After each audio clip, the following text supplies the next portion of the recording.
Muy buenas noches, familia Servit. ¿Cómo se encuentran? ¿Quién me responde? Muy ¿Quién me buenas confirma? noches. Buenas noches para todos. Gracias. Bueno, qué rico verlos Buenas una vez más por noches. acá. Muy buenas noches. Qué rico verlos una vez más por acá conectados. Los invito para que prendamos las cámaras, es lo que yo les digo cada 8 días, es que es muy grato verlos a ustedes, ver que están conectados, ver que están aquí con nosotros en sintonía. Entonces los invito para que prendamos las cámaras, para que nos veamos. Como siempre, don Hernán muy juicioso. Por aquí veo a Erika Vargas. Yo creo que nunca la había visto con la cámara prendida. Muy buenas noches, ¿cómo está? Bienvenida. Y siempre caras conocidas, doña Ligia, Liliana, Ana Marleni, también Diana Muñoz, Marisol Ruiz también es muy juiciosa. Entonces es muy grato verlos a ustedes por acá otra vez en esta cita que tenemos todos los miércoles a las 7 de la noche. Bueno, en el día de hoy vamos a tener a una de nuestras residentes de psiquiatría. Les cuento que una vez al mes los residentes que están haciendo su pasantía en la institución van a estar con nosotros dando este tipo de conferencias académicas. Entonces, para nosotros es muy grato estar esta noche con Lady Doria González. Ella es residente de psiquiatría, ya lleva aproximadamente más o menos un mes y medio con nosotros, ¿cierto? Entonces ya conoce el proceso, ya conoce los usuarios, entonces qué más que esté aquí con nosotros. Antes de darle entrada a ella, le voy a dar paso a los doctores, primero a nuestro director, el doctor Ramón Eduardo Lopera, que se encuentra por acá conectado muy juicioso, y después al doctor Eric, quien le va a dar también entrada a la doctora, quien estará hablando hoy sobre generalidades de los trastornos de personalidad. Entonces, doctor, muy buenas noches, ¿cómo está? Qué rico verlo por acá. Ana María, mucho gusto saludarte y saludar a todas las familias de nuestra querida institución Servit Salud Integral. Bueno, este es un encuentro académico que hacemos todos los miércoles, que queda en nuestra página de YouTube. Estamos muy contentos de dar este servicio psicoeducativo a todas las familias. Todo con pues aspirando que sea un beneficio para todos los pacientes, para todas las familias. Invitarlos a no solo ver este programa con mucho detenimiento, con mucho juicio, y también a revisar todos los videos que ya hemos hecho. Entonces, Ana María, pues este es como el saludo inicial. Decirles finalmente a todas las familias que estamos muy comprometidos con esa deuda social que se tiene en la atención de la salud mental.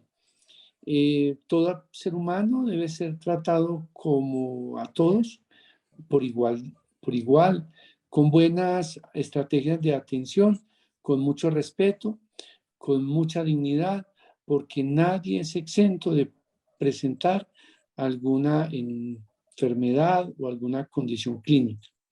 Entonces, para nosotros es motivo de mucha alegría que cada vez nos escuchan, nos vemos más.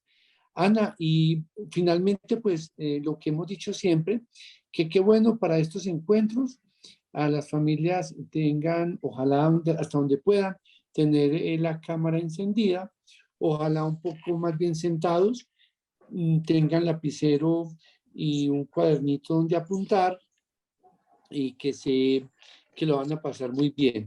Entonces, feliz noche y los dejo en manos del líder de estos encuentros académicos, que es el doctor Eric García, que es médico, que es psiquiatra y que es experto en adiccionología y otras áreas más. Eric, muchas gracias. Ana María, muchas gracias. Y a la doctora Lady Doria, que es médica residente de segundo año de la Universidad Remington y que es una persona muy importante para nosotros, que nos ha colaborado bastante y que esto que ella hace es parte también de su proceso de formación. Muchas gracias y un saludo muy especial para todos. Listo, doctor, muchísimas gracias por su saludo. Le damos una feliz noche y le vamos a dar paso entonces al doctor Eric, que también lo estoy viendo por acá conectado. Doctor Eric, muy buenas noches, ¿cómo está? No, hace 2 minutos lo vi. Bueno, se, se nos esfumó el doctor Eric. Bueno, antes, antes de que se vuelva a conectar, entonces le voy a dar paso a la doctora Lady Doria, quien nos va a dar a hablar sobre ese tema. Doctora, muy buenas noches, ¿cómo está? Hola, muy buenas noches a todos, ¿cómo están? ¿Sí me logran escuchar bien? Sí, la estamos Sí. escuchando perfectamente. Bueno, ¿será que voy colocando como las diapositivas a ver si Sí, claro que sí, aquí ya te di autorización. eso? Perfecto. Ana me dice si empezamos enseguida o qué. Sí, empecemos ya el doctor se está conectando, esperemos a verlo, ya hace 2 minuticos, tuvo que haber pasado algo. Entonces empecemos. Bueno, listo. Bueno, mucho gusto a todas las familias que nos acompañan el día de hoy, bueno, la noche de hoy.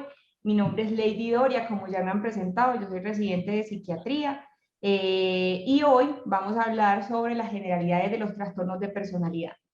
De entrada, este tema de trastornos de personalidad es bastante complejo. Incluso para hablar de personalidad duraríamos días hablando sobre esto, pero quise traer de forma muy concisa como algo general de los trastornos de personalidad, haciendo énfasis en el trastorno límite de personalidad, que sé que de pronto muchas familias estarán relacionadas con este diagnóstico porque muchos de sus hijos o sus familiares también tienen este diagnóstico.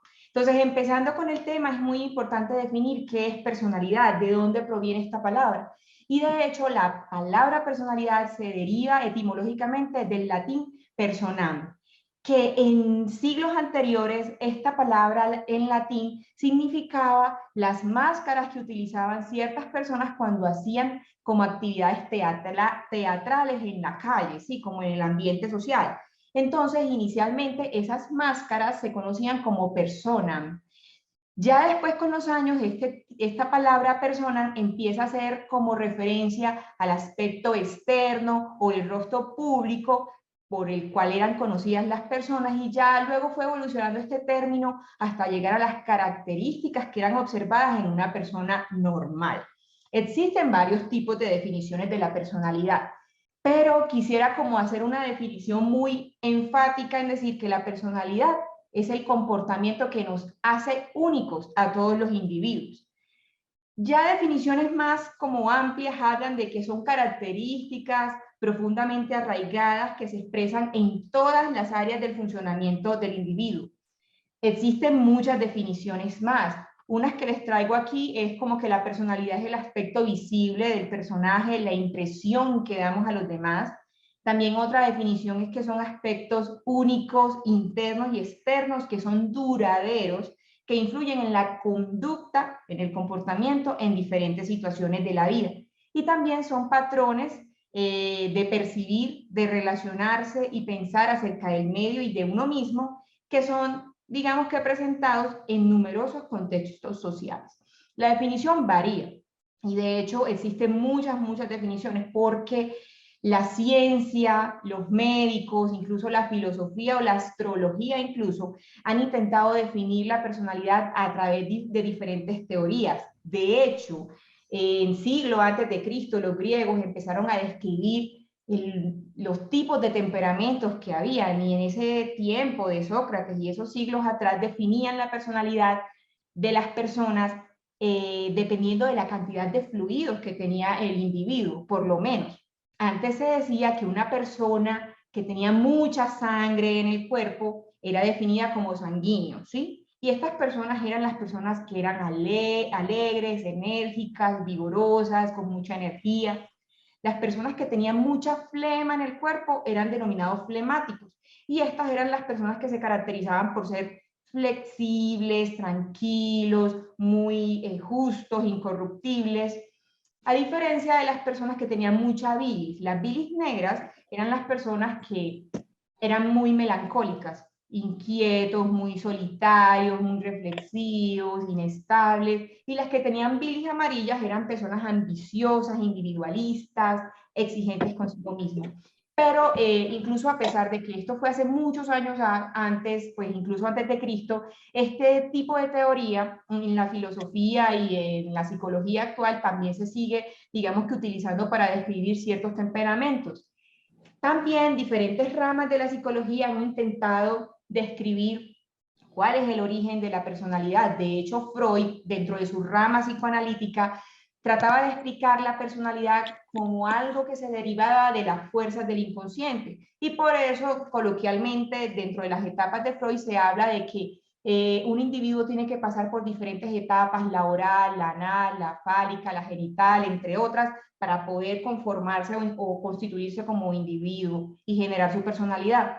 También Erik Erikson, desde la rama psicosocial, trataba de que para poder un individuo llegar o caracterizarse como una personalidad consolidada, tenía que pasar ciertos hitos del desarrollo que son bastante amplios dentro de esta teoría para poder consolidar la personalidad. Y desde la rama cognitiva, Piaget decía que la personalidad se centra más en cómo interactúa el individuo con el ambiente, en la toma de decisiones, en la resolución de problemas, algo que más se centra como en las bases biológicas de la personalidad. Sin embargo, ya dentro de la parte de la psicología y la psiquiatría, sabemos que la personalidad se forma por dos factores muy importantes. Uno, el temperamento, y el otro, el carácter. Es decir, la personalidad depende de estas dos estructuras.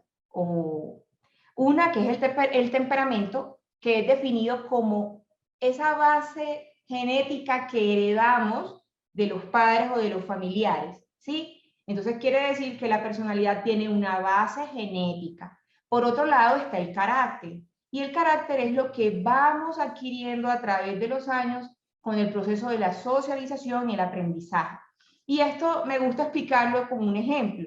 En las primeras etapas de la vida, cuando un bebé nace o cuando ya va creciendo 2 o 5 años, lo que predomina en el bebé o en ese niño que va creciendo es el temperamento, porque aún ese niño no ha socializado o no ha visto otras cosas diferentes al hogar. Entonces, lo que predomina en ese niño pequeño que va creciendo es el temperamento heredado de sus padres. Por eso con mucha frecuencia decimos, ay, el niño se parece a su papá, hace rabietas igual a la mamá, pone la cara igual a la mamá. ¿Por qué? Porque en esas etapas del desarrollo predomina el temperamento. Pero a medida que el niño va creciendo, ya interactúa con más personas, va al colegio, ya tiene otro tipo de socialización, el niño va aprendiendo de cada una de esas personas que conoce y va moldeando ese temperamento con el carácter. Por eso las etapas de la vida son muy importantes porque de eso depende la formación del carácter. Obviamente las situaciones adversas, negativas, situaciones de violencia, de abuso, también influyen dentro de esa formación del carácter, que de eso también depende la personalidad.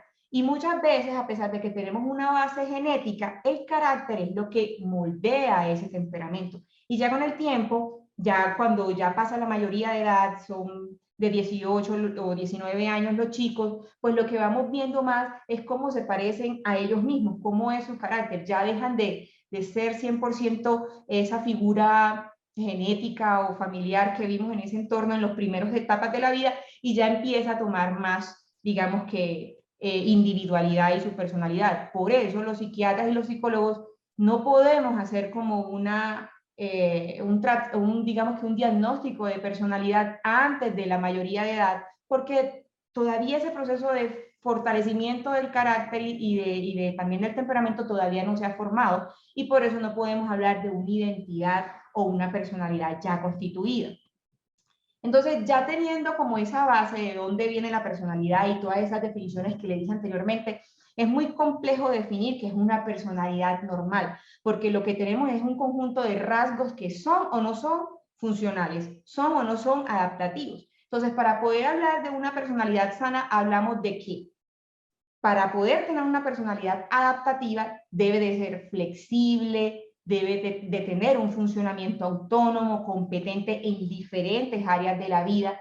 La persona debe tener la habilidad de establecer buenas relaciones interpersonales que sean satisfactorias y esa capacidad de conseguir metas o logros propios y con el consiguiente sentimiento de satisfacción subjetiva. Ahora, todas estas características hacen que nosotros seamos funcionales. Yo creo que esa palabra de funcionalidad la hemos escuchado en diferentes charlas anteriormente, pero lo que hace o se define o define ese concepto de funcionalidad, es la capacidad que tiene un individuo de ejercerse como ser humano en diferentes entornos, como en el hogar, el entorno social y también el entorno ocupacional, ya sea el trabajo o también la escuela. Si un individuo no es capaz de desempeñarse en sus funciones en estas tres áreas o en alguna de estas, hablamos que el individuo no es funcional. Y es ahí donde nosotros, los psiquiatras y los psicólogos, decimos, algo está pasando. Y es ahí donde entra la palabra de trastorno de personalidad, la cual está definida como un patrón prolongado en el tiempo de comportamientos, emociones o pensamientos que difiere de las expectativas del individuo en su entorno cultural, de lo esperado en la familia, de lo esperado en la parte social. Y se caracteriza porque es muy inflexible. Es decir, el paciente que tiene un trastorno de personalidad es muy difícil que se adapte a nuevas situaciones, a ciertos problemas, a ciertos entornos de pronto estresantes, y eso hace que sea muy rígido en la forma de actuar. También tiene un patrón maladaptativo, es decir, a pesar de que el paciente tenga nuevas experiencias o nuevas situaciones, no es capaz de adaptarse fácilmente a estas adversidades. Estos trastornos de personalidad no son de un día para otro, no es consecuencia como de algo que pasó el día de hoy, sino que, como lo dije, es perdurable en el tiempo. De hecho, ya ustedes como padres empiezan a ver patrones que son tan repetitivos que son fácilmente predecibles, incluso en los individuos. Ya las mamás saben cómo va a reaccionar su hijo, ya saben o predicen qué es lo que va a hacer, qué cara va a poner, porque como es tan crónico en el tiempo, ya la familia empieza a identificar, incluso a decir, él va a reaccionar de esta forma, él va a decir esto, porque ya es predecible y es perdurable, que es lo difícil, porque como es algo tan arraigado en el ser humano, es algo muy crónico en el tiempo y por eso hace que sea mucho más complejo de manejar. Entonces, el trastorno de personalidad tiene características. Uno, que es omnipresente, y esta palabra se define como que está presente en todos los escenarios del individuo, en la casa, en el estudio, en el trabajo. Así actúa en la casa y así actúa en todos lados. Estos trastornos de personalidad hacen que el individuo sea frágil y vulnerable, sobre todo en situaciones que le generen gran estrés para él. Produce gran malestar y sufrimiento a quienes lo rodean, sobre todo porque el individuo no reconoce muchas veces que la forma de actuar es disruptiva, es patológica, es compleja. Y como no lo reconocen como algo malo, como algo patológico, ellos no lo sufren directamente, sino las personas que lo rodean, las personas que lo ven. Y el hecho de que el paciente no sea de pronto consciente de sus actos o de ese proceso que está siendo patológico, hace que primero no busque ayuda muchas veces. La mayoría de las ayudas que llegan a lograr estos pacientes son porque sus familiares lo llevan a consultar por eso. Y como la conciencia a veces es escasa o inexistente, puede que ni siquiera se den cuenta de que están actuando mal, pues hace que muchas veces no consulten por sus propios medios. Entonces, los trastornos de personalidad son frecuentes, tienen digamos, una prevalencia del 10% en la población general. Lo más preocupante de los trastornos de personalidad es que hasta el 50% de estos están asociados a otro tipo de trastorno psiquiátrico, llámese trastornos de ansiedad, de depresión, que son muy frecuentes, o trastornos afectivos como el bipolar, o incluso el trastorno de consumo de sustancias, que es muy, muy frecuente. Dentro de los tipos de trastornos de personalidad, que ya los vamos a mencionar rápidamente, el trastorno evitativo es el trastorno más frecuente, pero como su palabra lo dice, evitativo, son los que menos consultan a psiquiatría o los que menos llegan a la consulta de psicología, pero es el más frecuente. Dentro de las causas de los trastornos de personalidad no hay una causa específica, no es que es causa por la mamá, o es porque la mamá era así, o porque el papá, o porque pasó esto, no. En realidad es una causa llena de múltiples factores, tanto genéticos, como lo hablamos anteriormente, también factores ambientales, como lo mencioné, de las situaciones estresantes, las situaciones negativas o adversas en las primeras etapas de la vida, o también puede ser predisposiciones neurobiológicas que el cerebro puede tener para que se desarrolle un trastorno de personalidad. Pero en realidad no hay como una ecuación que diga 1 más 1 igual trastorno de personalidad, no, sino que puede deberse a diferentes factores. Y antes ya de empezar a describir cuáles son los diferentes tipos de trastornos de personalidad, como forma general, quisiera mencionar que puede que muchos de ustedes se identifiquen con los rasgos que voy a mencionar a continuación. De hecho, personalmente me identifico con un grupo especial, pero eso no quiere decir, el hecho de que yo me identifique con un grupo, que yo tengo trastorno ahora de personalidad. No. Nosotros también podemos entrar dentro de estos grupos y de hecho, existen 3 grupos, el A, B y el C, y yo puedo compartir rasgos del grupo A y también puedo compartir rasgos del grupo C, puede ser, porque solamente el 10% de la población tienen trastornos de personalidad, ¿cierto? Como lo mencioné, y solamente el 10% son puros, es decir, solamente pertenecen a un grupo, pero van a ver que muchos pacientes que tienen trastornos de personalidad también comparten rasgos de un grupo A, del B, del C, ¿cierto? Entonces existen 3 grupos de trastornos de personalidad. El grupo A se caracteriza porque estas personas tienen comportamientos extraños y son algo excéntricos. El grupo B son mucho más dramáticos y son mucho más emocionales, por eso se caracterizan. Y el grupo C se caracteriza por ser ansiosos y temerosos. Entonces vamos a empezar rápidamente con el clúster A o el grupo A y vamos a empezar definiendo un tipo de trastorno de personalidad que es el paranoide. La persona que tiene este tipo de personalidad paranoide se caracteriza porque son súper desconfiados, tienen mucha suspicacia, siempre están atentos de qué le van a hacer los demás, tienen un rencor persistente, siempre sospechan de la fidelidad de sus amigos o de su pareja, no confían en los demás y siempre le dan como un significado negativo o denigrante al comentario o al comportamiento o incluso a los gestos de las demás personas. Si pudiéramos definir esta personalidad en una sola palabra, diríamos que son los desconfiados. ¿Listo? En el clúster A también existe otro trastorno que es el trastorno esquizoide. Estas personas se caracterizan por ser muy desapegados a la sociedad, es decir, no es que le interese mucho tener amigos y no sufren por eso. Les gusta más bien estar solos, son de baja expresión, incluso se ven incluso fríos emocionalmente, no disfruta de las relaciones sociales, de las relaciones íntimas, no tienen amigos, pasan mucho tiempo solos. Y si pudiéramos definir esto en una sola palabra, diríamos que los esquizoides son los apartados. Existe otro tipo de personalidad en el clúster A, que es la esquizotípica. Y este grupo de personas se caracterizan por ser muy excéntricos, de vestirse raro, o tener creencias extrañas en el esoterismo, no sé, en la brujería, en la astrología, tienen un pensamiento mágico, tienen un discurso muy prolijo, muy extraño, su afecto suele ser muy apropiado y por lo general comparte de que no tienen muchos amigos. Si pudiéramos definirlo en una sola palabra, yo diría que podríamos describirlo como los raritos, pues sin ofender. Ya pasamos al clúster C, y yo sé, ustedes dirán, bueno, ¿y el grupo B? Bueno, decidí dejarlo al final porque el grupo B vamos a hacer más énfasis en este. El clúster C también tiene 3 tipos de personalidades. Uno de ellos, la evasiva.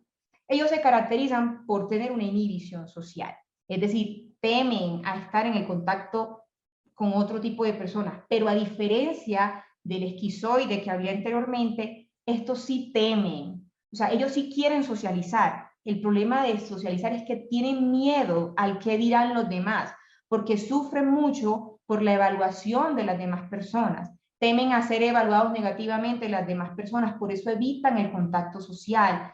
Son muy hipersensibles a la evaluación de los demás, por eso evitan situaciones en donde tengan que exponer, tener que hablar con muchas personas porque les genera gran ansiedad. A diferencia del esquizoide, que es que no quiere y no sufre por eso. También existe otro tipo de personalidad que es el dependiente, y yo creo que más de uno conocerá a alguien dependiente. Y este tipo de personalidad se caracteriza por tener una necesidad excesiva a que cuiden de él, a siempre depender de alguien, ya sea su pareja, sea su mamá o sea su papá. Y tiene un comportamiento muy sumiso, de apego exagerado a todo lo que diga su pareja o todo lo que digan sus padres. De hecho, estas personas no toman decisiones por sí mismas, sino que dependen mucho de lo que dice el esposo o lo que dice el papá o la mamá. y le cuesta tomar decisiones por su propia cuenta, no asumen propias responsabilidades y por lo general, si está en desacuerdo con su padre o su madre o con su pareja, pues no lo dicen, ¿sí? Son muy sumisos. Y por último, aquí en el clúster C es la personalidad obsesiva compulsiva. Este tipo de personas, que son muy frecuentes en nuestro medio, se caracterizan por ser muy ordenados y perfeccionistas. Son muy escrupulosos en las cosas que hacen, son inflexibles, muy rígidos, siempre dirigido al perfeccionamiento, a que tienen que hacer las cosas de una forma muy meticulosa, son muy obstinados, dedican mucho tiempo a la realización de las tareas que son asignadas porque desean hacerla de la mejor forma e incluso son demasiado ordenados. Estos rasgos no quiere decir que si yo los tengo, entonces yo tengo trastorno obsesivo compulsivo, porque el trastorno obsesivo compulsivo va mucho más allá y pues denota de otro tipo de cualidades y otro tipo de cosas que ya constituyen un trastorno. De pronto, si ustedes se han identificado con alguno de estos rasgos, no quiere decir pues que ya tenga que buscar ayuda porque tengo un trastorno de personalidad tipo clúster C, no. Porque eso también depende de la funcionalidad, lo que les hablaba anteriormente. ¿Listo? Entonces puede que yo tenga rasgos del clúster C, pero yo soy socialmente funcional, en la casa soy muy funcional, en el hogar yo soy funcional, entonces no quiere decir que yo tenga un trastorno. Listo. Haciendo aclaración en eso. Y ahora sí hablamos del clúster B. ¿Por qué lo dejo al final? Porque el clúster B es uno de los grupos de personalidad que son muy frecuentes, a pesar de que el clúster C en porcentaje es más frecuente, no son los más llamativos. Los clúster B sí son muy llamativos. De hecho, van a darse cuenta a medida que vaya leyendo los rasgos que conocemos muchas personas con estos rasgos de personalidad y son los que más acuden a la consulta de psicología o psiquiatría e incluso a la hospitalización. Entonces empezamos con la personalidad histriónica y son aquellos pacientes que siempre están en búsqueda de la atención. Son dramáticos, son teatrales, se sienten incómodos en aquellos sitios donde no son el centro de atención y siempre buscan la forma de actuar o de expresarse de forma llamativa para que la atención vaya dirigida hacia ellos. Son muy fácilmente influenciables. Esos son los que si Pedrito se tiró del puente, ellos también se tiran del puente y cree que tiene muchos amigos, pero en realidad esas relaciones no son tan fuertes como lo son en realidad. También está el narcisista, que son aquellas personas que siempre tienen ese patrón de grandeza, de admiración, realmente no son empáticos, porque siempre están como absortos en su grandeza, en la prepotencia, en el éxito, en la brillantez, siempre busca que lo halaguen y cree a veces que las personas envidian de él, son muy arrogantes y siempre tienden a buscar esa superioridad. De hecho, no son tan sociables y si lo tienen que hacer es como estratégicamente, precisamente por ese narcisismo y esas ansias de poder. Y está el antisocial, que esa palabra antisocial no es lo que comúnmente en la sociedad utilizamos como el apartado, como el que no quiere hablar con nadie, porque ese sí sería un esquizoide, como hablamos inicialmente.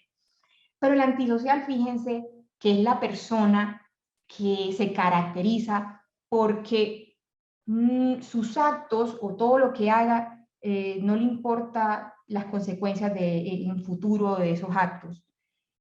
Siempre en sus actos vulnera los derechos de las demás personas. Es decir, a mí no me importa si te afecta o si te hace daño o si está en contra de la ley, si estoy incumpliendo normas.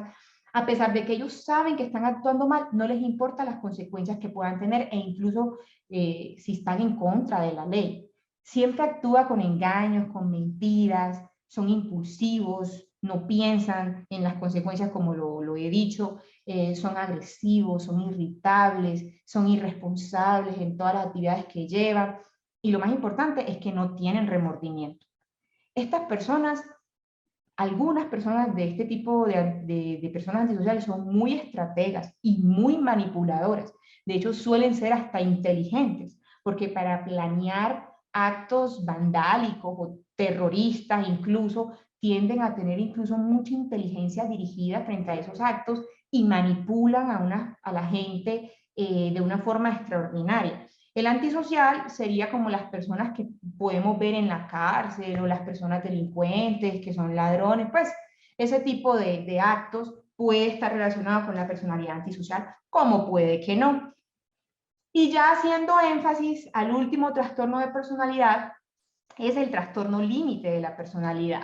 Es uno de los diagnósticos que más encontramos en el ambiente hospitalario, sobre todo porque el trastorno límite de personalidad, hasta en un 50% de estas personas tienen otro trastorno psiquiátrico, entonces son un tipo de trastorno de personalidad que comúnmente encontramos.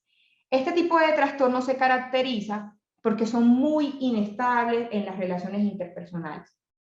Es decir, tienen una pareja, terminan con ellos, la ruptura es muy traumática, entonces empiezan otra relación y vuelve a ser lo mismo y vuelve a ser muy traumática. Entonces, y eso no solamente en relaciones de pareja, sino también en relaciones sociales, incluso con los amigos.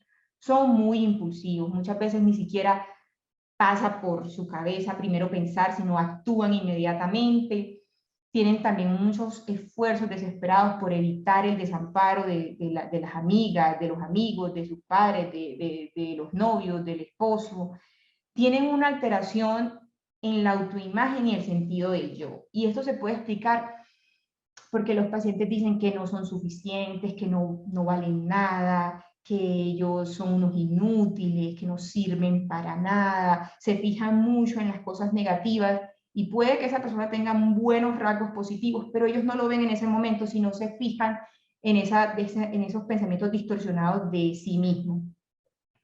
También frente a situaciones de estrés o situaciones negativas, tienen amenazas recurrentes de suicidio, dicen que se quieren morir frente a ciertas situaciones que pues no son tan extremadamente, digamos que grandes para pensar como en el suicidio, entre comillas, y suelen autolesionarse mucho, y es ahí donde empiezan con el cutting, con el golpe en las paredes, ¿cierto? Tienen una sensación crónica de vacío.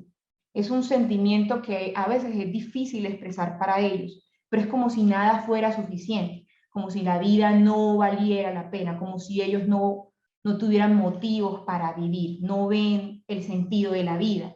Muchas veces tienen unas emociones muy fuertes, muy desreguladas, tienen emociones muy intensas y a veces en situaciones de estrés comúnmente presentan lo que se conoce como las alucinaciones auditivas o visuales y a veces escuchan esas voces que le dicen que no vale la pena, que se mate o se autoagreda, ¿sí? Y son ese tipo de alucinaciones que se pueden presentar dentro del trastorno límite de personalidad. Este trastorno es mucho más frecuente encontrarlo en las mujeres y como lo mencioné anteriormente, se ve mucho en el ambiente hospitalario. El 10% de estas personas que tienen trastorno límite de personalidad pueden sufrir un suicidio y pueden consumar ese suicidio. Por eso ese tipo de autolesionismo o la verbalización de la idea suicida es muy importante tenerla en cuenta. A veces no es solamente para llamar la atención, simplemente es por el sufrimiento que tiene el paciente, que es muy difícil de manejar en ese momento, y por eso a esos actos hay que prestarles mucha atención, porque el paciente requiere de atención en ese momento. Y como lo mencioné anteriormente, hay muchas causas del trastorno de personalidad, tanto ambientales, genéticas y también neurobiológicas. Existen algunos factores de riesgo que sí están relacionados con el trastorno límite de personalidad, que son el abandono en la niñez o en la adolescencia, una vida familiar que sea muy compleja, que haya separación de los padres que haya sido muy traumática o unos eventos familiares que hayan sido negativos, que haya una comunicación deficiente en la familia o el antecedente del abuso sexual, físico o emocional. El trastorno límite suele a veces diagnosticarse inicialmente con otro diagnóstico, porque a veces su diagnóstico no es fácil. Entonces, por la manifestación de las alucinaciones, muchas veces es confundido con la esquizofrenia, ¿es cierto?